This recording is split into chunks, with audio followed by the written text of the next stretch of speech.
जय हिंद, वंदे मातरम। दोस्तों, मित्रों, भाई और बहनों, आज की वीडियो में आपका बहुत बहुत स्वागत है। और दोस्तों, आज का जो वीडियो है वो शुरू करते हैं। वीडियो का जो टॉपिक है दोस्तों, संबित पात्रा को अगर डिबेट में कोई हरा सकता था तो वो एक ही कैंडिडेट था कांग्रेस का, वो था गौरव वल्लभ। और गौरव वल्लभ एक ऐसा प्रवक्ता था कांग्रेस का जो कांग्रेस पार्टी में चाहे जितनी भी कमियां हो, लेकिन गौरव वल्लभ ही एक ऐसा शख्स था जो संबित पात्रा को डिबेट में हरा सकता था, डिबेट में टक्कर दे सकता था। मैं आपको संबित पात्रा और गौरव वल्लभ की पुरानी डिबेट का एक हिस्सा सुनाता हूं, आप इसको सुनिए। और उसके बाद गौरव वल्लभ आज जो है वो बीजेपी में शामिल हो गया है और उनका क्या पक्ष है वो भी आपको सुनवाऊंगा। लेकिन पहले दोस्तों, गौरव वल्लभ का ये पुराना वीडियो देखते हैं, किस तरह से वो संबित पात्रा को जो है छक्के छुड़ा देता था डिबेट में, और संबित पात्रा जो है वो गौरव वल्लभ के नाम से डरता भी था। देखिए इस वीडियो में। लंदन की हर गली में मेरे मित्रों लंदन के भी है घर है। आप सोचिए, वो तो जानते ही हैं मिलियन ट्रिलियन में कितने पैसे हैं और कितने जीरो होते हैं। भाई ने एक बात बोली कि प्रियंका जी की लंदन की हर गली में मकान। कितनी गलियां हैं प्रभु, कितनी गलियां हैं लंदन में? कौन कौन सी गली में बताओ देश को आज। और यहाँ माफी मांगो, या एबीपी न्यूज पे कौन सा मकान है उसकी डिटेल दो। यहाँ आके लोगों को गुमराह मत करो। हर गली में मकान है, वाड्रा को ये पता है। देखिए, आरोप लगा के भागने से कुछ नहीं होगा। जो रॉबर्ट वाड्रा की भी जांच चल रही है, ईडी जो जांच कर रहा है 12 घरों को लेकर कर रहा है, और ये सब पब्लिक डोमेन में है। बहुत सारे न्यूज चैनल्स ने उन घरों में अपने अपने संवाददाताओं को भेजकर, रिपोर्टरों को भेजकर, जिस प्रकार से ब्रैंटन स्क्वायर वाला घर, एलेंटन स्क्वायर वाला घर, ये सारे स्क्वायर सारे घर दिखाए हैं, वो आपके चैनल में दिखाया। आपके चैनल ने भी लगभग 11 से 12 घर लंदन के अंदर दिखाया है। और मैं एबीपी न्यूज को मानता हूं कि बहुत बड़ा चैनल है, तो सच्चाई ही दिखाया होगा। अरे हम तो दल हैं, ये दलदल है, दलदल। जवाब दीजिए। हम विश्व के सबसे बड़े दल और ये हरियाणा के अंदर सबसे बड़ी दलदल। ये अभी अशोक तंवर के पक्ष में बोल दे, हुड्डा के आदमी बाहर खड़े हैं, इनको जाने नहीं देंगे। ये अभी हुड्डा के पक्ष में बोल दे, वो ऑटो इंडस्ट्री जहां मुझे लेके जा रहे थे, मैं इनके साथ नहीं जाऊंगा। अरे गुंडे खड़े हैं बाहर के, इन्हीं के पार्टी के, मुझे देख के लठ मारेंगे। सब दल है, दलदल है, उसके गुंडे। अरे गुंडे तो हमने देखे, एक चिन्मयानंद थे, गृह मंत्री देश के, जो औरतों से क्या करवा रहे हैं, उनके वायरल वीडियो देखिए आप यूट्यूब पे भरे हुए हैं। गुंडे देखे कुलदीप सेनगर के रूप में, जो महिलाओं का बलात्कार, बच्चियों का बलात्कार करके उनके परिवारों को मिटा देते हैं, एक्सीडेंट में मृत्यु हो जाती है, वो गुंडे देखे हैं।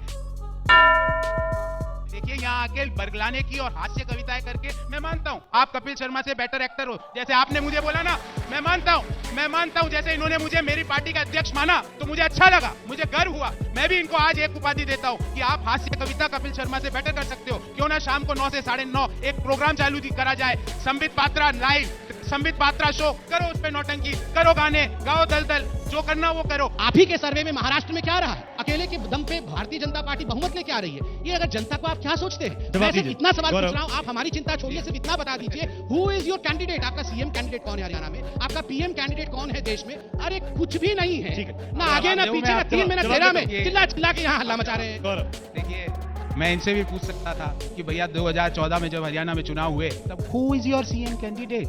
भैया शांति से सुनो ना, ऐसे फिर उत्तेजित हो जाते हो। Who is your CM candidate? जवाब देते नहीं हो। हम भी पूछ सकते थे, who is your CM candidate in 2014? No answer. और डॉक्टर संबित पात्रा, क्या आपको याद है कि 5 ट्रिलियन में कितने शून्य होते हैं? गौरव वल्लभ ने आपको वहीं से शुरू किया था, क्या आपने याद कर लिया है? देखिए, गौरव भाई बहुत फेमस भी हुए और अच्छी बात है। बहुत अरसे के बाद, मैं तो कहूँगा दशकों के बाद, कांग्रेस पार्टी में एक अच्छा प्रवक्ता मिला। कांग्रेस को बहुत बहुत मैं शुभकामनाएं देना चाहूँगा। और मैं तो एक प्रपोजल भी देना चाहूँगा, क्योंकि प्रियंका गांधी जी ने भी ट्वीट किया था कि वैसे भी आजकल कांग्रेस जी ने भी ट्वीट किया था कि वैसे भी आजकल कांग्रेस में अध्यक्ष किसको बनाए, इसको लेकर कुछ समझ में नहीं आ रहा है। मैं तो प्रपोज करता हूँ कि गौरव वल्लभ जी को अध्यक्ष बनाया जाए। तो दोस्तों, आपने देखा कि किस तरह से संबित पात्रा ने भी गौरव वल्लभ का लोहा माना था डिबेट का, कि डिबेट में किस तरह से वो फैक्ट रखते थे जब कांग्रेस में थे। लेकिन आज वही गौरव वल्लभ जो है वो कांग्रेस छोड़कर बीजेपी ज्वाइन कर चुके हैं। और उनका ये जो इंटरव्यू है, ये मैं लेकर आया हूं आपके लिए न्यूज 24 चैनल से, जहां पर गौरव वल्लभ का इंटरव्यू मानक गुप्ता ने लिया है। और कहा जाता है कि न्यूज 24 जो है वो एक न्यूट्रल चैनल को माना जाता है। अक्सर जो चमचे हैं वो न्यूज 24 को एक न्यूट्रल चैनल मानते हैं। तो अगर चमचे इस चैनल को न्यूट्रल चैनल मानते हैं तो उनको ये जरूर सुनना चाहिए कि गौरव वल्लभ उसी न्यूट्रल चैनल पर आकर क्या बोल रहे हैं। कांग्रेस छोड़कर बीजेपी ज्वाइन करने के बाद उनकी जो सोच है, क्या वो बदल गई है या फिर उनकी सोच वही की वही है, लेकिन उनको ऐसा लग रहा था कि मैं गलत आइडियोलॉजी में था, मैं गलत पार्टी में था, इसीलिए उन्होंने कांग्रेस को छोड़ दिया। आइए देखते हैं ये डिबेट। और डिबेट दोस्तों पूरी जरूर देखिए देखिएगा, क्योंकि जब तक आप पूरी डिबेट नहीं देखोगे दोस्तों आपको मजा और आनंद नहीं आएगा। तो दोस्तों बिना कुछ देर के वीडियो को शुरू करते हैं। अगर आपने चैनल को सब्सक्राइब नहीं करा है दोस्तों, मित्रों, भाई और बहनों, तो जरूर कर लीजिए। क्या जवाब मिला जब आपने कहा कि राम मंदिर का विरोध मत करो? ऐसे किया।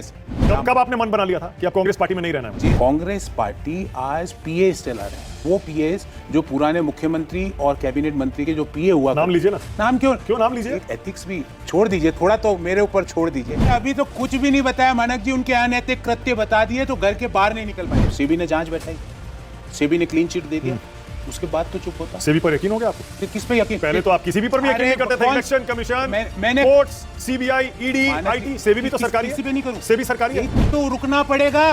ईश्वर पे यकीन नहीं, राम जी पे यकीन नहीं, सनातन पे यकीन नहीं, सेबी पे यकीन नहीं, सिर्फ आप करो जो सही। चुनाव आयोग पर यकीन नहीं, कोर्ट्स पर यकीन नहीं। मैं ये कह रहा हूं, आपने कहा मैं पापियों के साथ खड़ा नहीं हो सकता। जिसने आज तक मॉनिटर का चुनाव नहीं लड़ा वे चला रहे हैं कांग्रेस। ये आपको आज एहसास हुआ? ये मैंने क्या, वो जो जिन्होंने मॉनिटर का चुनाव नहीं लड़ा वो कांग्रेस चला रहे हैं, आपको 2024 में अब एहसास हुआ? इसलिए डरते हैं कि आप इन डरपोक नेताओं के साथ काम मैं कह रहा था 3%। अरे भाई मैं क्यों ज्वाइन किया था आपने कांग्रेस? मैंने 2018 वो में। तो मैं तो आप अपना कुछ त्याग करके आए थे कांग्रेस पार्टी में? नहीं तो क्या फ्री में आ गया? क्या नरेंद्र मोदी तानाशाही, क्या नरेंद्र मोदी अकेले सरकार चलाते हैं जैसा आरोप लगता है? ओके, क्या रफाल में घोटाला हुआ है? ओके, क्या इलेक्टोरल बॉन्ड्स में घोटाला हुआ है? क्या सीबीआई ईडी का दुरुपयोग देश में हो रहा है? गौरव वल्लभ, केजरीवाल को जेल में डालना सही है? केजरीवाल कलयुग का सबसे बड़ा भ्रष्टाचारी। और क्या सोनिया गांधी ने रिमोट से यूपीए सरकार चलाई थी? क्या राहुल गांधी प्रधानमंत्री मटेरियल है? क्या रॉबर्ट वाड्रा ने जमीन घोटाले किए हैं? मनमोहन, बीजेपी कहती है मनमोहन जी प्राइम मिनिस्टर का जो ऑफिस था वो चला ही नहीं रहे थे, कोई और ही चला। सोनिया जी चला रही थी। चीन हमारी जमीन पर कब्जा करके बैठा। क्या ईवीएम में गड़बड़ी संभव है? एज ए मैंने 2 चुनाव लड़े, मैं लिखित में देता हूँ, ये संभव है ही नहीं। क्या बीजेपी में परिवारवादी नेता है? परिवारवाद की बारे में मैं बोलूं कि इसकी डेफिनेशन क्या है, और मैं जो डेफिनेशन देता हूं वो, क्योंकि ये कोई रिकॉग्नाइज्ड टेक्स्ट तो है नहीं कि भाई आप ही कहते मैं बता रहा हूं। मुझे ही बोलने दीजिए। नहीं मुझे ही बोलने दीजिए। आपने सवाल पूछा, पहले मेरा उत्तर क्वालिफाई करने दीजिए। काउंटर सवाल आप ही कहते थे जब आप कांग्रेस की तरफ थे, बीजेपी में 20-25 नेताओं की लंबी लिस्ट है जो परिवार। मैं आपको बताता हूं, मेरी मनमोहन सिंह को कितने नंबर देते हैं 10 साल के उनके UPA? As a prime minister 0। क्या नाथूराम गोडसे देशभक्त थे? आज मोदी को कौन सी गाली दें, माँ की दें या पिता की, ये सोचते हैं। फिर डिसाइड हो जाता आज ये गाली देते, फिर रख देते, फिर लंच आया। मैं झूठ नहीं बोल रहा मानक गुप्ता, मैं झूठ नहीं बोलता हूं। अगर मैं झूठ बोलता तो इतने ताकत से नहीं। फिर लंच आया, सुनो। लंच आया, सूप पी रहा है। आज अडानी को पकड़े हैं कि अंबानी को पकड़े हैं कि टाटा को पकड़े, आज इसको पकड़े। 1 ट्रिलियन में कितने जीरो होते हैं? 1 लाख करोड़ होते हैं 1 ट्रिलियन। जीरो कितने होते हैं? 1 लाख करोड़, लाख के 5 जीरो, करोड़ के 7 और 5 12। तो पूछेंगे तो नहीं अब? 1 लाख करोड़ डिबेट में आप पूछेंगे? मैं कह रहा हूं आज खुलासा आप ही के शो में करो। आप देख रहे हैं न्यूज़ 24, मैं हूं मानक गुप्ता। आज चाय वाला इंटरव्यू प्रोफेसर गौरव वल्लभ का। नमस्कार। मुझे समझ में नहीं आ रहा कैसे इंट्रोड्यूस करूं आपको, क्या कहूं? बीजेपी नेता, राष्ट्र प्रेमी सबसे पहले, राष्ट्र प्रेमी। फिर सेकंड नंबर जो राष्ट्र में समावेशी विकास चाहते हो। तीसरा नंबर इंट्रोडक्शन देना हो तो वो कहो कि सनातनी। चौथा नंबर इंट्रोडक्शन देना हो तो भगवान राम में जिसका अटूट विश्वास है। 5वां नंबर इंट्रोडक्शन देना हो तो कहो प्रोफेसर ऑफ इकोनॉमिक्स। और 6ठा नंबर इंट्रोडक्शन देना हो तो कहो बीजेपी का कार्यकर्ता। ये बात बीजेपी कार्यकर्ता तो मैंने पूर्व कांग्रेस नेता, वो भी बोलो, कोई दिक्कत नहीं है। 7वां नंबर वो बोलो, ताकि लोगों को पता रहे कि गौरव वल्लभ तो वहीं खड़ा था, कांग्रेस चली गई। गौरव वल्लभ तो पहले भी अरविंद केजरीवाल को कलयुग का सबसे बड़ा भ्रष्टाचारी मानता था, पर कांग्रेस चली गई। मेरे को जवाब देने दो। गौरव वल्लभ तो कांग्रेस में रह के भी कहता था कि सनातन के विरोध में अगर कोई आवाज कांग्रेस के नेता उठा रहे हैं तो हमें अपना वक्तव्य देना पड़ेगा। गौरव वल्लभ तो पहले भी कहा, और अभी जब राम मंदिर के प्राण प्रतिष्ठा का न्योता आया तब भी कहा कि इसका विरोध मत करो, जाओ। कांग्रेस के जितने नेता आपके जहन में आते हैं, जितने पर्सनली कहा, पर्सनली पांव पकड़ के, पब्लिकली क्यों नहीं कहा? पब्लिकली पार्टी में रह के इनडिसिप्लिन का काम अपने से नहीं होगा साहब। ये इस तरह की घटियापन, जिसके साथ खड़े हैं उस समय उसके साथ खड़े हैं, कोशिश करी। क्या जवाब मिला जब आपने कहा कि राम मंदिर का विरोध मत करो? ऐसे से किया, और कुछ नहीं कहा? बस यहां से सुना, फिर 4 महीने तक। मानक जी एक बात बताओ, बजट पे मैं हर साल प्रेस कॉन्फ्रेंस करता हूं कि नहीं? सही बताओ। इस साल आपने मुझे देखा? नहीं देखा। मैंने कहा मैं नहीं करूंगा, क्योंकि राम मंदिर के जब तक दर्शन करने नहीं जाओगे मैं टीवी में जाके नहीं बैठूंगा। 4 महीने तक बोलता रहा। मुझे लगा मेरी इस जैसे बच्चा कहता है ना, जब तक ये नहीं करो मेरे इस हट पे तो चले जाएंगे। वो समझ रहे थे नहीं क्या। कब आपने मन बना लिया था कि आप कांग्रेस पार्टी में नहीं रहना है? जिस दिन राम मंदिर की प्राण प्रतिष्ठा में नहीं गए उस दिन मेरा ट्विटर की टाइमलाइन है, आप अपने दर्शकों को दिखाना। मैं उदयपुर था, मेरे कार्यकर्ताओं का फोन आया, भैया घर से बाहर भी नहीं निकल सकते, लोग कह रहे हैं देखो ये कांग्रेसी भगवान श्री राम के नहीं गए, ये किसी काम के नहीं। मैंने कहा आओ अपन सब बैठ के अखंड रामायण का पाठ करते थे। आपको वो फोटो किया आपने? ये किया सबको लेके बैठ के किया। उस दिन मैंने इनको मन बना लिया था कि मैं इनको बोलूंगा कि अब अगर राम जी के दर्शन नहीं गए तो मैं नहीं जाऊं। मेरी बात सुनो, मैं अभी बहुत बातें होंगी, अभी बहुत बातें होंगी। 10 सेकंड, हाँ लीजिए। 10 सेकंड। तो मैंने कहा मैं बोलूंगा, नहीं गए तो मैं कुछ भी आपके लिए टीवी शो पे नहीं जाऊं। मैंने सोच लिया था, आके बोला, और 3 महीने का समय, और 3 महीने तक मानक जी नौकरी के लिए कभी भी मैंने किसी के पैर नहीं पकड़े, योग्यता पे हासिल ऐसे पैर पकड़े जैसे मेरे को नौकरी चाहिए। पर इनका प्रॉब्लम क्या है कि कांग्रेस पार्टी आज पीएस चला रहे हैं। वो पीएस जो पुराने मुख्यमंत्री और कैबिनेट मंत्री के जो पीए हुआ, नाम लीजिए ना। नाम क्यों नाम लीजिए? एथिक्स भी छोड़ दीजिए, थोड़ा तो मेरे ऊपर छोड़ दीजिए। जिन लोगों के साथ काम किया उनके लिए भद्दी बातें अगर सब बता दी ना मानक जी, सारी बातें, तो वो लोग घर के आधी तो आपने बताई दी है। नहीं बताई, अभी तो कुछ भी नहीं। आपने कहा उनको कुछ आता नहीं है। अरे अभी तो कुछ भी नहीं बताया मानक जी, उनके अनैतिक कृत्य बता दिए तो घर के बाहर नहीं निकल पाएंगे। और कांग्रेस पार्टी में अनैतिक कृत्य हो रहे थे और आप आंख बंद करके बैठे 6 महीने से बैठा है उनके पास। उसके पहले अनैतिक नहीं हो रहा था कुछ भी? अच्छा मेरे को ये बताओ। नहीं, उसके पहले अनैतिक हो रहा था नहीं? सनातन के विरोध की पहला बात तमिलनाडु से कब आई? अक्टूबर बोला उसने। 6 महीने से अनैतिक काम हो रहे थे। सनातन का विरोध कर रहे हो, इससे अनैतिक तो कुछ हो ही नहीं। उसके पहले तो कुछ नहीं हो रहा था। उससे पहले भी मैंने बोला कि, और वो बात बता देता हूं कि साहब अडानी को सेबी ने क्लीन चिट, सारे वेल्थ क्रिएटर्स को साहब गाड़ी देना बंद करो। कब आई थी क्लीन चिट अडानी? पिछले साल आ गई थी। पिछले साल। तो अभी तक आप क्या कर रहे हैं? मैं बोल रहा था, मैं ऐसा नहीं है कि ये अचानक से, मैं उनके जाके पैर पकड़ रहा था कि साहब वेल्थ क्रिएटर्स को गाड़ियां देना बंद। एयर इंडिया एक बिजनेस, मेरी बात 1 साल हो गया क्लीन चिट मिले हुए। अरे साहब 1 मिनट, अडानी को 1 साल बाद अब आपको एहसास हो रहा है कि नहीं अडानी को गाली? ऐसा तो मैंने तो नहीं दी ना उसके बाद, और उनको बोला मैं नहीं दूंगा। क्या मजबूरी थी फिर आपकी पार्टी में रहे? मैंने कहा, मैंने उनको सुधारने का, उनको मेरे साथ रखने का प्रयास किया। मैं तो गौरव वल्लभ कैसे पूरी कांग्रेस पार्टी को बदल देगा? मैं नहीं कर पाया तो मेरा वो तो निकल गए, उनका रास्ता एंटी सनातन। जुलाई 2023 में आपने कहा सत्य अकाट्य है, द्वेष इस पर हमला कर सकता है, अज्ञानता इसका उपहास उड़ा सकती है, लेकिन अंत में विजय सत्य की होती है। भ्रष्टाचारी देश का पैसा लूटकर विदेश भाग गए, भ्रष्टाचार के जो भी आरोपी देश में बचे हैं बीजेपी की वॉशिंग पाउडर में धुलकर संस्कारी बन गए। पर याद रखना राहुल गांधी हैं, ना झुके हैं, ना झुके हैं, ना झुके थे, ना झुकेंगे। आपने तो एक जुलाई, अरे साहब आप तो एक ट्वीट पढ़ रहे हो, ऐसे आपको 10-20 और मिल सकते हैं पीछे। पर मैं कह रहा हूं कि जब आपको क्लीन चिट मिल गई मानक जी, मैं मान लो मेरे पास आया कि मानक जी खराब, एक मेरे को 10 सेकंड दीजिए फिर मैं बात करूं। मानक जी खराब, मानक जी ने देश का पैसा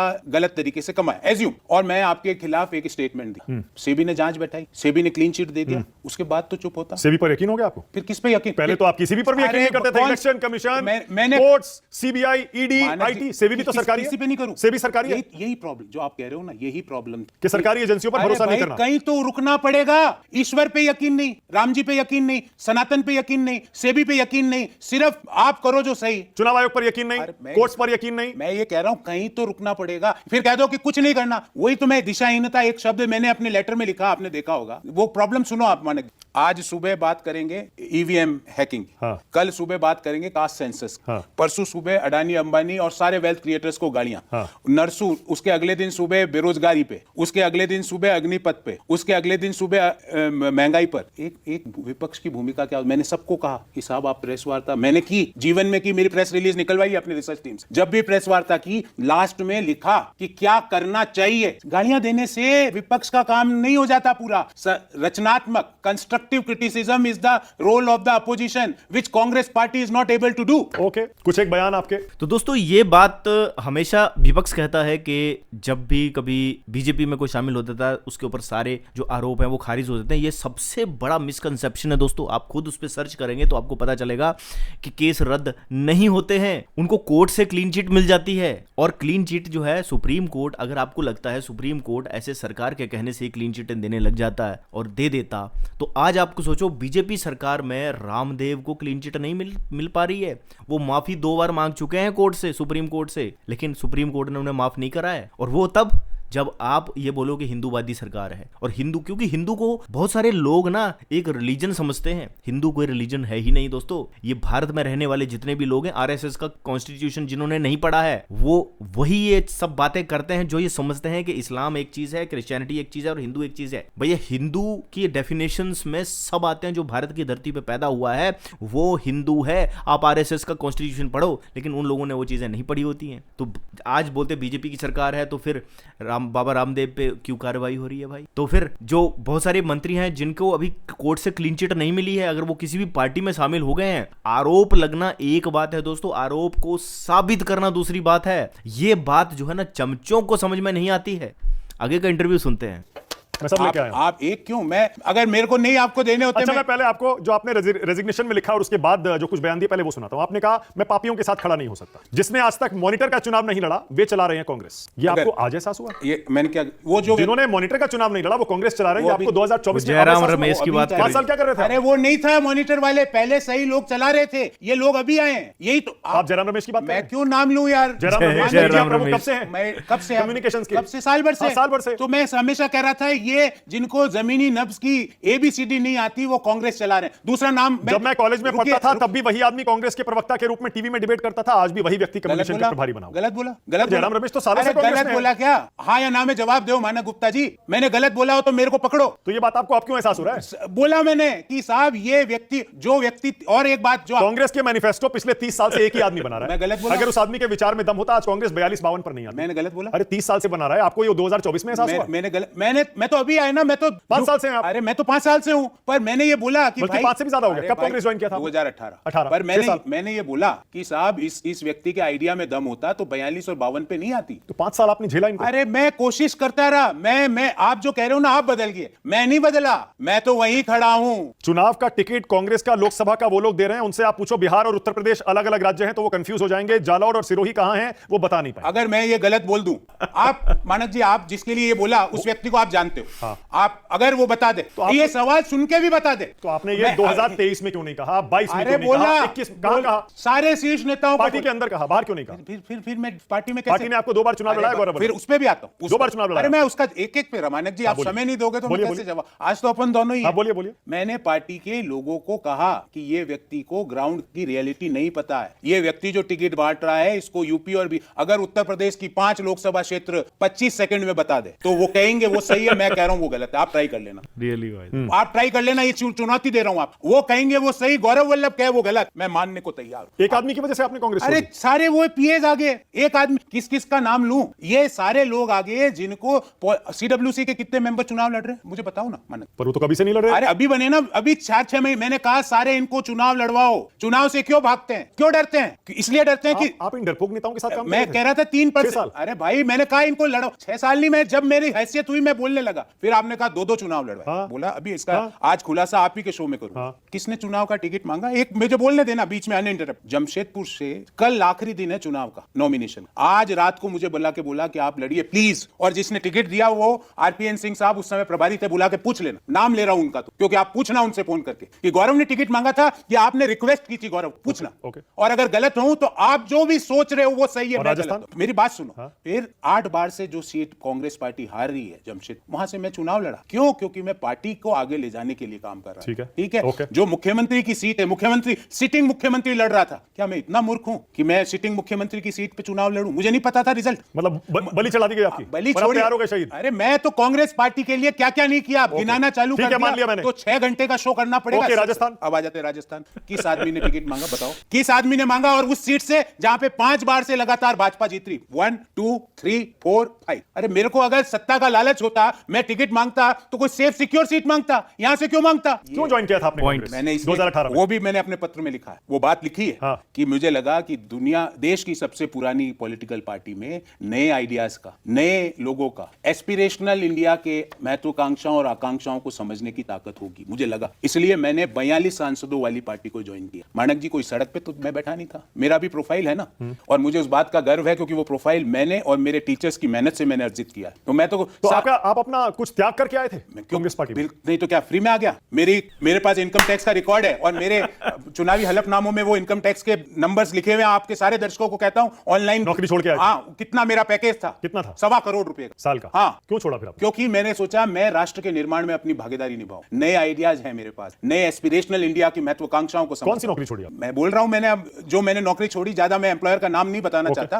पर क्योंकि वो ब्रीच ऑफ ट्रस्ट। ओके। पर आप मैं क्यों बोल रहा हूं, आप मेरा इनकम टैक्स रिटर्न देखो ना। ओके गौरव वल्लभ, मेरा रैपिड फायर राउंड जिसमें छोटे छोटे सवाल होंगे और आपको छोटे छोटे जवाब दें। ये राउंड बहुत तेज चलता है तो आपको तैयार रहना पड़ेगा। Rapid fire round. पहला सवाल गौरव वल्लभ, क्योंकि अब आप बीजेपी में आ गए, आपको स्टैंड लेना पड़ेगा। क्या नरेंद्र मोदी तानाशाही हैं? नरेंद्र मोदी देश को समझने वाला और देश के ग्राउंड रियलिटी को समझने वाला बहुत ही बेहतरीन और बड़ा। छोटा जवाब देना। तानाशाह नहीं है साहब। ओके, तानाशाही नहीं है। क्या नरेंद्र मोदी अकेले सरकार चलाते हैं जैसा आरोप लगता है? देखिए, मैं तो सरकार का पार्ट बना नहीं कभी, पर मैं ये कह सकता हूं कि जो नरेंद्र मोदी जी के स्टेटमेंट से 2047 में विकसित भारत, वो अकेले सरकार चलाने वाले के स्टेटमेंट नहीं हो। ओके, क्या रफाल में घोटाला हुआ है?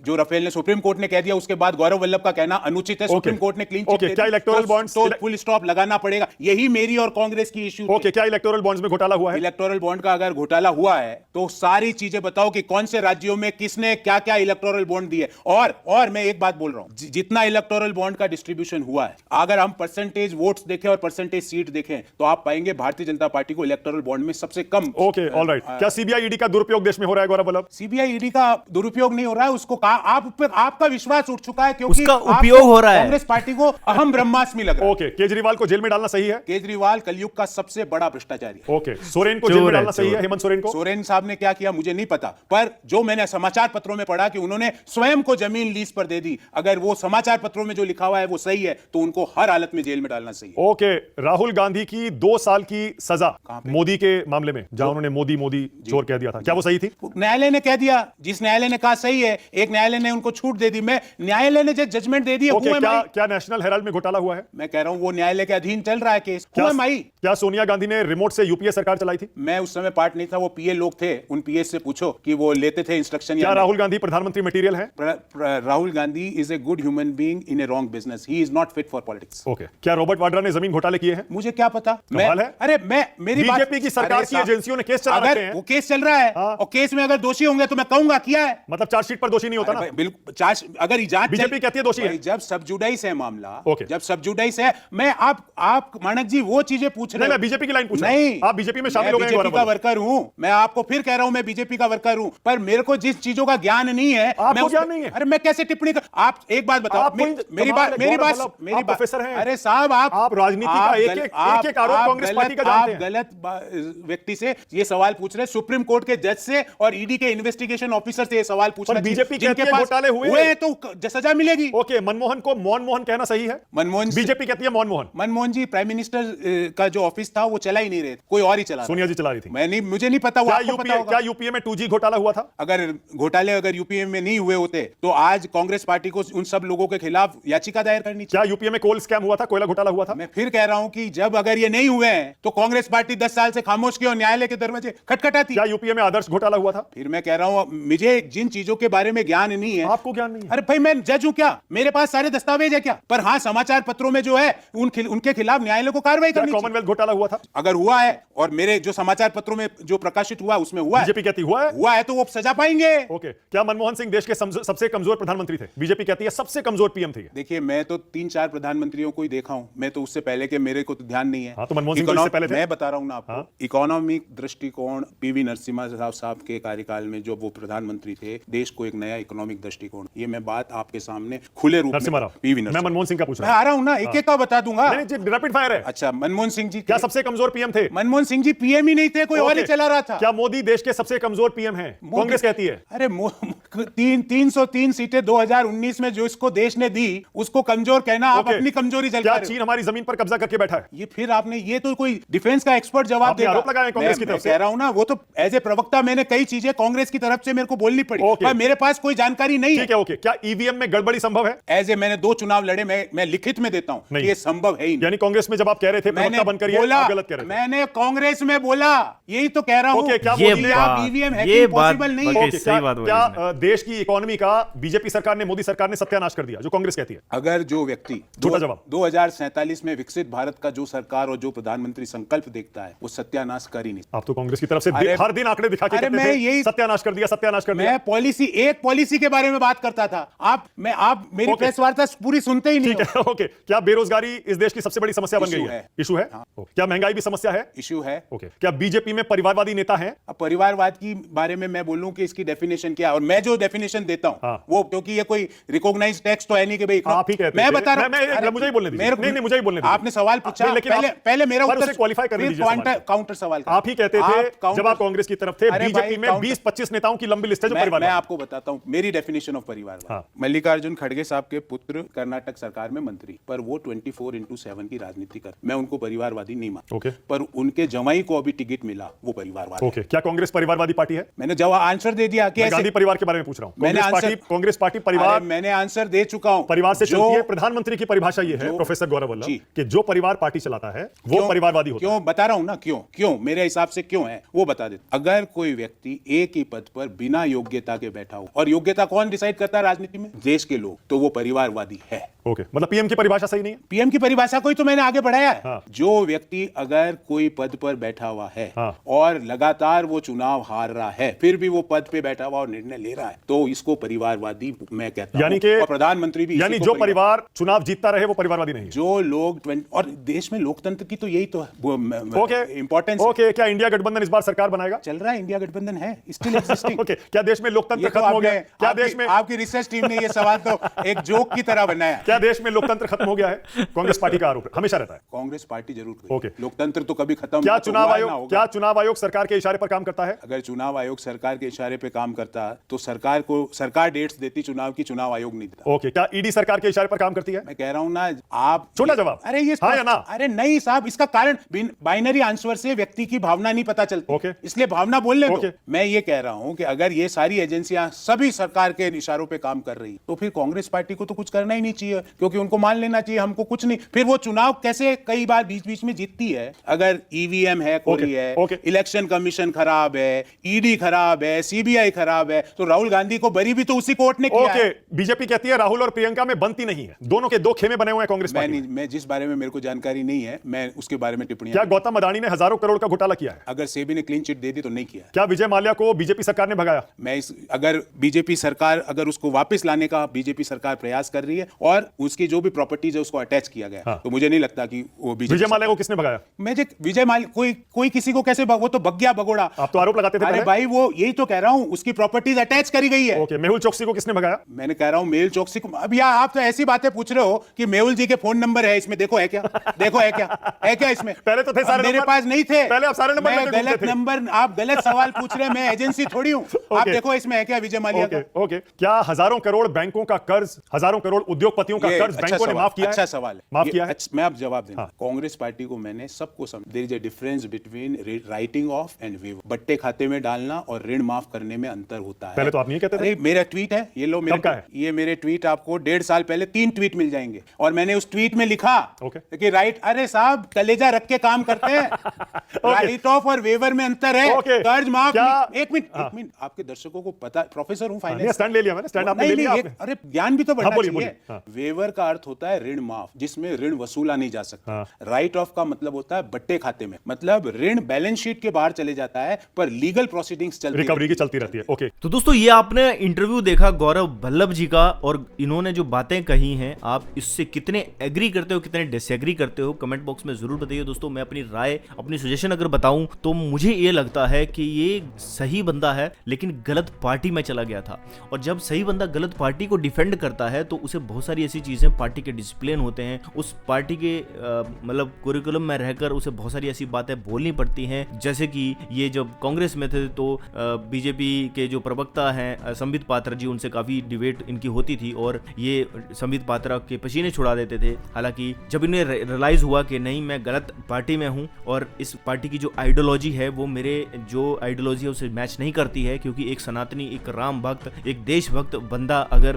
कांग्रेस में जाता है तो उसकी भावनाएं कांग्रेस आहत करती ही रहती है, क्योंकि कांग्रेस एक ऐसी पार्टी है जो देशभक्ति को बिल्कुल भी प्रमोट नहीं करती है। दोस्तों आप 1947 से लेके अब तक देख लो, कांग्रेस की विचारधारा हमेशा एंटी इंडिया रही है। वो हमेशा बाहर विदेशों में जाकर हमारे मनमोहन सिंह अंग्रेजों की तारीफ करके आ जाते हैं। हमारे ना जाने कितने क्रांतिकारियों ने आजादी की लड़ाई में अपना योगदान दिया, अपना रक्त बहा, और ऐसे एक प्राइम मिनिस्टर आते हैं जो कहते हैं कि अंग्रेजों ने हमें बहुत कुछ दिया है। तो ऐसे एहसान फरामोश नहीं होना चाहिए। मुझे लगता है कि कांग्रेस की जो आइडियोलॉजी है वही खराब है। तुष्टीकरण की राजनीति कांग्रेस करती है, माइनॉरिटी अपीजमेंट की राजनीति कांग्रेस करती है, और इस तरह की जो पॉलिटिक्स है ये देश के लिए ठीक नहीं है। आप सोचो कि प्रधानमंत्री मोदी जी आज देश को आगे बढ़ाने के लिए क्या नहीं कर रहे, उनको डिक्टेटर तक कहा जा रहा है। दोस्तों डिक्टेटर अगर मोदी जी होते ना तो आप मोदी के अगेंस्ट में ना जाने कितने चैनल बने हुए हैं, ना जाने कितने चैनल पे और कितने लोग जो है मोदी जी को हर रोज गालियां देते हैं। जैसा कि गौरव वल्लभ ने भी कहा कि सुबह ब्रेकफास्ट में ये डिसाइड करते हैं कि मोदी जी की माँ को गाली देनी है कि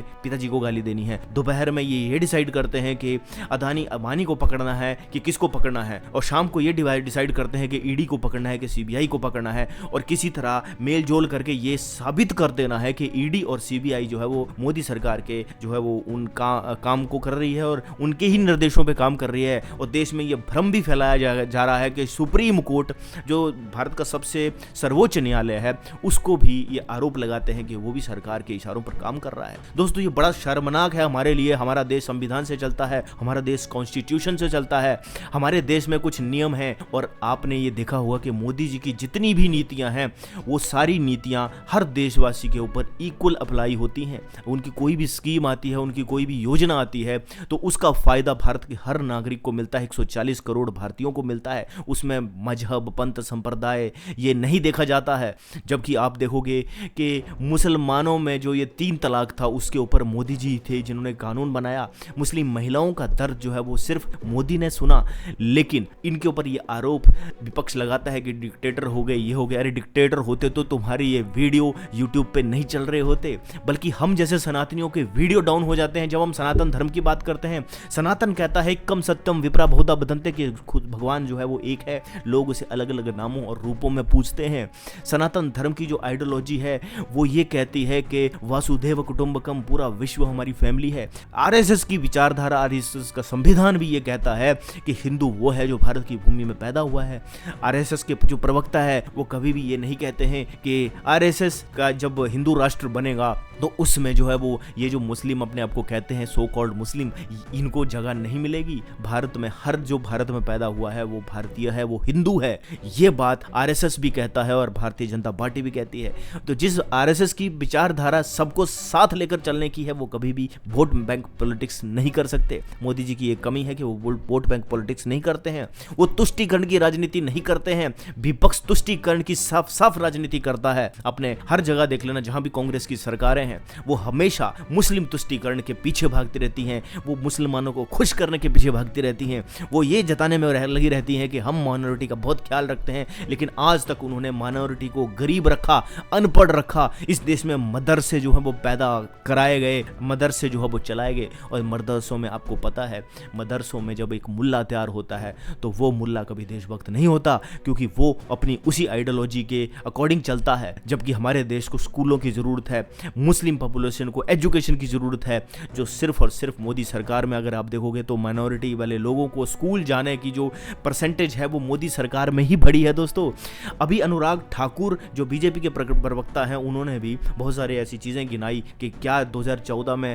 पहले था और अब है, लेकिन उसको जानने के बाद भी बहुत सारे लोग जो है वो हमेशा एक, मैं कहता हूं अगर आज के टाइम पे मोदी जी कोई भी गलत काम कर रहे हैं या मोदी को कोई भी नेता गलत काम कर रहा है तो विपक्ष के पास क्या वकीलों की कमी है, क्या उनके पास पैसे की कमी है, क्या उनके पास वो रिसोर्सेज नहीं है, क्या वो सुप्रीम कोर्ट में केस फाइल नहीं कर सकते।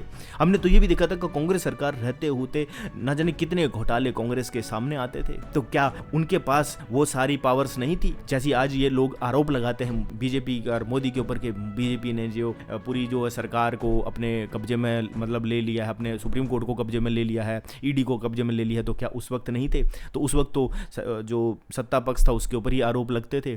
सुप्रीम कोर्ट उन्हीं के सुब्रमण्यम स्वामी जो कांग्रेस के ही नेता रह चुके हैं वही केस फाइल कर रहे थे और उनके जो कृत्य है उनको उजागर कर रहे थे। तो मुझे लगता है कहीं ना कहीं हमें समझने की जरूरत है। हमें देखो, हम किसी पार्टी का पक्ष नहीं लेते हैं, लेकिन यह जरूर होता है कि जब आप गलत बोलोगे, आप ये बोलोगे देश में डिक्टेटरशिप आ गई है, तो डिक्टेटरशिप को प्रूव भी तो करना पड़ेगा। आप खाली सिर्फ इसलिए नहीं कह सकते क्योंकि आपकी पार्टी दूसरी है और इस वक्त जो है वो दूसरी पार्टी चल रही है, तो आप सिर्फ उस पर इसलिए आरोप लगा लो कि भैया ये डिक्टेटर है, लगातार 10 साल से है। अरे 70 साल से कांग्रेस भी तो राज कर रही थी, तो तब उन 70 सालों में तब तो किसी ने डिक्टेटरशिप पे क्वेश्चन नहीं उठाया। इंदिरा गांधी के काल में तो बहुत सारे नेताओं को जेल में भी डाल दिया गया था, तब तो किसी ने डिक्टेटरशिप पे सवाल नहीं उठाया था। जब एक नेता और एक हमारे देश का एक देशभक्त नेता है जो भारत को आगे ले जाने की बात करता है, तो आपको डिक्टेटरशिप याद आ जाती है। डिक्टेटरशिप प्रूव भी करनी पड़ेगी, ऐसे बातें करने से कभी कुछ नहीं होता। दोस्तों ये वीडियो था, उम्मीद करता हूँ आपको दोस्तों वीडियो पसंद आया होगा। वीडियो अगर पसंद आया तो वीडियो को लाइक जरूर कीजिए, शेयर जरूर कीजिए।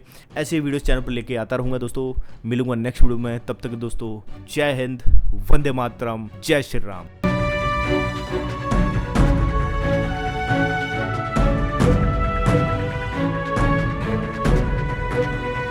है।